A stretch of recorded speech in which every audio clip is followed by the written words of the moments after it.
Welcome to the Explainer. So, today we're diving into something that's, well, it's changing everything. We're talking about how AI isn't just a tool we use anymore. Nope, we're starting to think with it. And that partnership, it's rewriting the very definition of what it means to be human. It all kicks off with this strange but familiar feeling. I bet you felt it. You turn to an AI, and it's not like punching numbers into a calculator. Not at all. The creator of the source material for this explainer felt this so intensely, he reached for a pretty heavy word to describe himself: a cyborg. And that right there, that's the heart of it, isn't it? We're not just talking about getting answers faster or writing an email. The real mystery we're exploring today is what happens to your mind, to your very process of thinking, when it starts collaborating with a machine. All right, so let's really get into this strange new feeling. Think about it. When you're using AI to hash out an idea, it's more than just organizing your notes. It feels like you're, outsourcing the messy, creative part of thinking. And yeah, that can feel a little weird. Unsettling, even. Because you realize pretty fast that the AI isn't just sitting there waiting for commands. No, it's more like a cognitive co-host. It's actively jumping in, suggesting angles, making connections you didn't see, and your thoughts. They're being filtered, nudged, and shaped by the AI's own biases. Biases it learned from, basically the entire internet. It actually has a say in where your thoughts go. Okay, so if any of this is sounding familiar, you're definitely not going crazy. This modern feeling, this condition, it actually has a name. And believe it or not, philosophers were kicking this idea around for decades, way before the AI we know and use today ever existed. It's called the extended mind thesis, and it's a wild idea, brought to us by philosophers Andy Clark and David Chalmers. Basically, they argued that our cognitive processes, our thinking, aren't just locked up inside our skulls. Nope. They can literally extend out into the world, into the tools we use. Your mind, according to them, doesn't stop at your skin. So to make this idea really stick, Clark and Chalmers came up with a famous thought experiment. Let's meet two people, Inga and Otto. Inga decides she wants to go to the museum. She thinks for a second, remembers where it is, and heads out. Simple. Otto also wants to go to the museum, but Otto has Alzheimer's, so his memory isn't reliable. Instead, he uses a notebook. He's written the directions down, and he pulls it out to find his way. So here's the big question. Is there really a meaningful, functional difference between how Inga and Otto are thinking? The extended mind thesis says, no, not really. For Otto, that notebook isn't just a tool like a hammer. It's playing the exact same role as Inga's biological memory. It's become a literal part of his mind. And that's the light bulb moment, right? That brings us right back to right now. Your smartphone, the AI you're using, that's your modern-day notebook. So when you think with these tools, you're not getting dumber or outsourcing your brain. You're just expanding it. You're an Otto. But hang on, it gets even weirder. Because this expansion of the mind, it isn't just some abstract philosophical idea. It can feel physical, almost chemical. In fact, the narrator of The Thought Virus compares the effect of using AI to taking a powerful, mind-altering drug. Let's look at this comparison because it's really fascinating. Okay, so to deal with anxiety, you could take an SSRI, right? But a common side effect, a cost, is feeling emotionally kind of flat.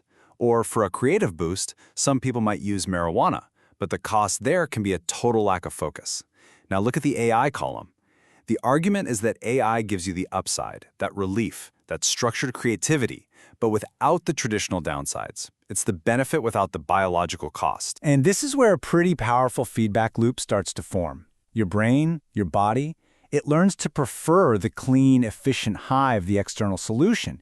A dependency starts to build. Not a chemical one, but a cognitive one. That enhanced AI-assisted state just feels so much more capable, more desirable than your regular old baseline self. So, let's connect the dots. If an external system gets so tangled up in your thinking process that you start to depend on it, what does that make you? Well, this brings us right back to that sci-fi word from the beginning. A word that might just be the best description of our modern reality. Look, the idea of being a cyborg might sound futuristic and scary, but really, we've been on this path for centuries. Think about it. Eyeglasses, way back in the 1200s, extended our sight. The Walkman extended our personal soundscape. The smartphone put the world's library in our pocket. AI isn't some crazy leap into the unknown. It's just the next, and maybe the most powerful, step in this very, very long evolution. And you know what? This isn't something we necessarily have to fear.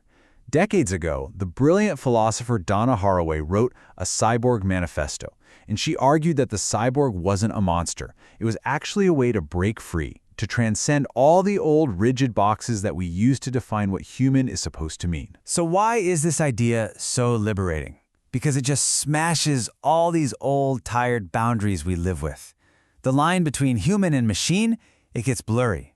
The wall between natural and artificial, it crumbles. Even the division between yourself and the other starts to dissolve. It all points to a new truth, that intelligence isn't some static thing inside you. It's fluid. It's collaborative. It's bigger than we thought. Okay, this all sounds incredibly empowering. And it is. But it also leads to a massive, critical question. If our minds are extended, if we have a cognitive co-host in the room with us, then who's actually flying the plane? Who is in control? Where does your power, your agency actually live? Well, the answer might lie in completely reframing what we mean by self. Stop thinking of your consciousness as a little you sitting in a movie theater in your head just watching the show. Instead, picture yourself as the editor-in-chief of a busy, chaotic newsroom. Your brain, your AI partner, they're all reporters, constantly throwing ideas, headlines, and drafts on your desk. The self isn't the writer, it's the editor, the one who decides what makes the front page. This is so key. Your power isn't in coming up with the raw thought from scratch anymore. The AI can do that. It can generate 100 ideas, it can write 10 different drafts, but you are the one with the red pen. You hold the ultimate authority. You make the final cut. Your real power, your agency, is in the edit. Okay, so once you embrace this new way of working, this human-AI editorial team, the story doesn't end there. This transformation doesn't stay locked inside your own head. It starts to spread. And this is what the podcast calls the thought virus.